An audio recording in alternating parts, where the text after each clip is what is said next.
Aujourd'hui c'est un jour de salut. Salut. La main de grâce t'est tendue. Je vous salue au nom puissant de Jésus-Christ. Vous entendez la voix du serviteur Dieudonné Mesdames. Nous allons continuer notre enseignement dont le thème est fuir l'idolâtrie. Amen. Et mon sous-thème en ce jour, c'est 3 raisons pour lesquelles vous devez fuir l'idolâtrie. 3 raisons pour lesquelles vous devez fuir l'idolâtrie. Amen. Nous allons lire la parole de Dieu dans 1 Corinthiens chapitre 10, le verset 14. La Bible dit ceci. C'est pourquoi, mes bien-aimés, fuyez l'idolâtrie. Vous devez fuir l'idolâtrie. La Bible vous dit de fuir l'idolâtrie. La parole de Dieu dit de fuir l'idolâtrie. Amen. Et qu'est-ce que l'idolâtrie? L'idolâtrie, c'est l'adoration d'une idole. L'idolâtrie, c'est l'adoration d'une idole ou d'un faux Dieu. L'idolâtrie, c'est donner la gloire à un faux Dieu. C'est de donner l'honneur à un faux Dieu. C'est de se prosterner et de servir les faux dieux, les idoles faites de main d'homme. Les dieux faits de main d'homme. L'idolâtrie, c'est aussi rendre service à un idole. L'idolâtrie, c'est aussi se prosterner devant l'idole, c'est adorer l'idole. Lorsque vous vous agenouillez devant une idole, lorsque vous priez une idole, vous êtes dans l'idolâtrie et vous êtes un idolâtre. Et la Bible vous dit de fuir l'idolâtrie. L'idolâtrie, c'est aussi l'amour excessif qu'on peut avoir envers une personne ou envers une chose. Une personne peut devenir une idole et une chose peut devenir une idole. Aussi, qu'est-ce qu'une idole? Qu'est-ce qu'une idole? Une idole, c'est une figure, une représentation en statue d'une divinité. C'est une divinité représentée en statue. C'est ça une idole.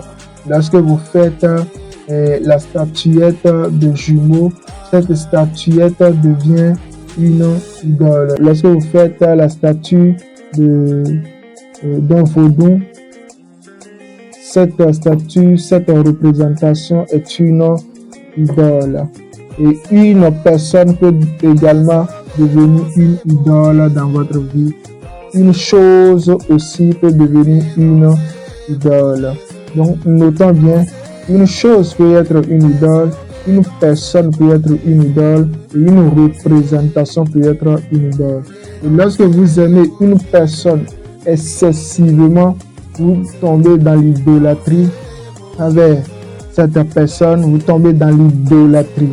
Lorsque vous aimez une chose plus que Dieu, vous tombez dans l'idolâtrie. Et lorsque vous adorez des faux dieux, vous êtes dans l'idolâtrie. La Bible vous dit de fuir l'idolâtrie. 3 raisons pour lesquelles vous devez fuir l'idolâtrie. La première raison, c'est que fuir l'idolâtrie, c'est la première loi de Dieu. Lorsque Dieu a fait sortir les enfants d'Israël dans le pays d'Égypte et les a amenés à Canaan, pendant qu'ils étaient dans le désert, Dieu a donné 10 lois à Moïse. La première loi interdit l'idolâtrie. La première loi interdit que les enfants d'Israël aient un autre Dieu devant l'Éternel. C'est interdit. Exode chapitre 20, le verset 3.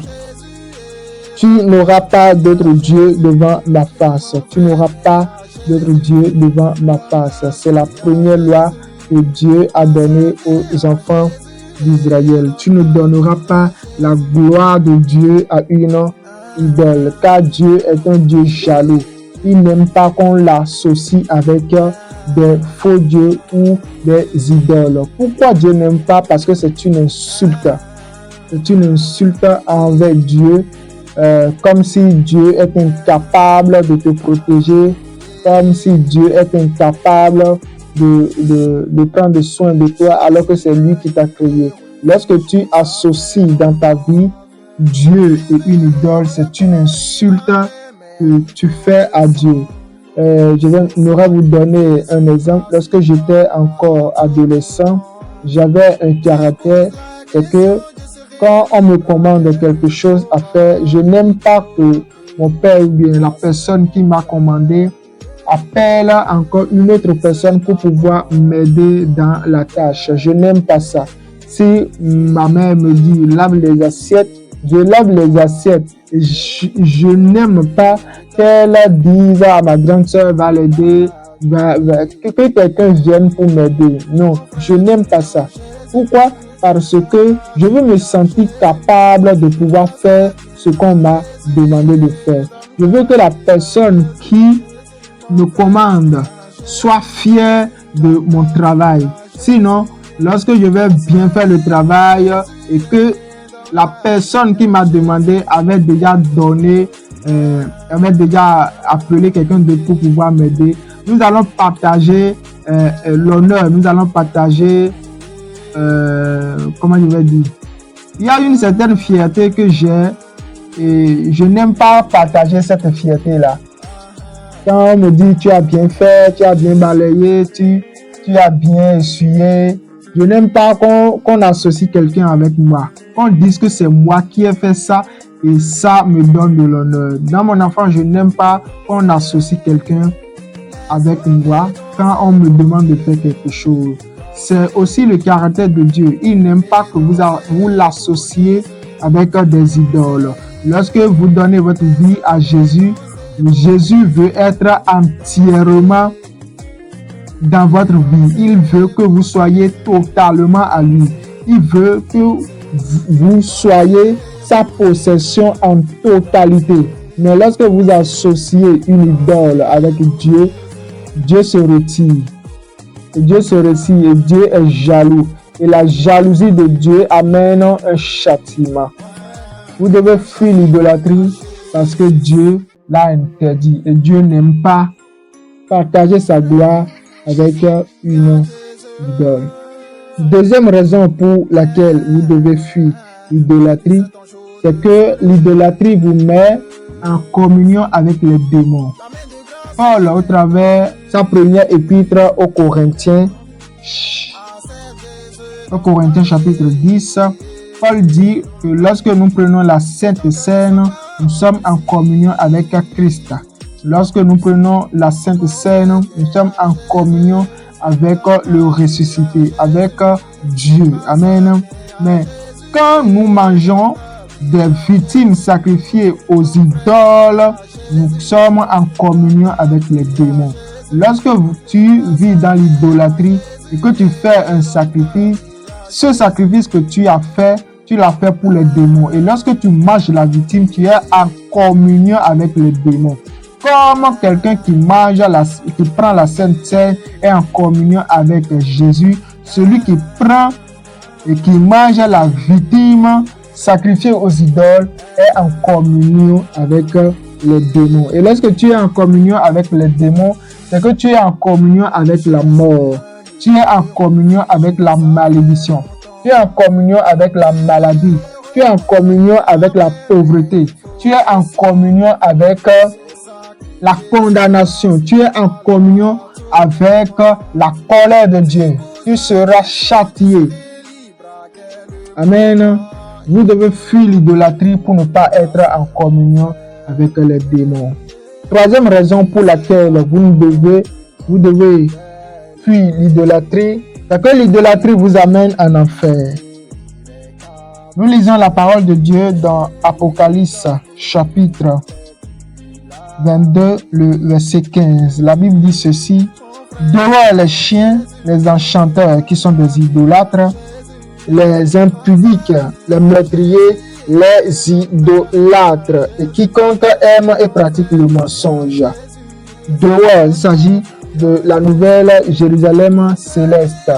La Bible dit que ceux qui vont entrer dans la nouvelle Jérusalem céleste, il ne s'y figurera pas les idolâtres. Lorsque vous êtes un idolâtre, vous êtes disqualifié pour la nouvelle Jérusalem céleste. Vous êtes disqualifié pour le ciel. Un idolâtre est candidat pour l'enfer. Un idolâtre est candidat pour l'enfer.